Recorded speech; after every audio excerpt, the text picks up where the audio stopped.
wraps up. দর্শক wow, নেদারল্যান্ডসের বিপক্ষে টাইগারদের জয়ে দারুণ সুখবর দিল আইসিসি। সহজ যে সমীকরণে ফাইনাল খেলবে বাংলাদেশ। দর্শক, বিস্তারিত জানতে ভিডিওটি না টেনে শুরু থেকে শেষ পর্যন্ত দেখুন। আজ নেদারল্যান্ডসের বিপক্ষে নিজেদের তৃতীয় ম্যাচে মাঠে নেমেন বাংলাদেশ। টসে হেরে আগে ব্যাটিং শুরু করে টাইগাররা। ব্যাট করতে নেমে শুরুতে উইকেট হারায় বাংলাদেশ। 3 বলে 1 রান করে ফিরেন অধিনায়ক নাজমুল হোসেন শান্ত।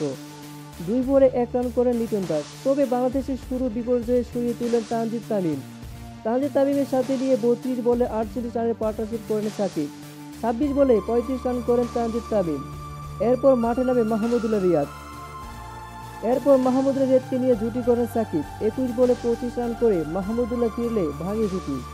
তবে এদিকে 50 তুলে নিয়েছে সাকিব। শেষ পর্যন্ত 46 বলে 64 রানে অপরাজিত থাকেন তিনি। নির্ধারিত 20 ওভার শেষে 4 উইকেট হারিয়ে 159 রান স্কোরবোর্ডে জমা করেছে বাংলাদেশ।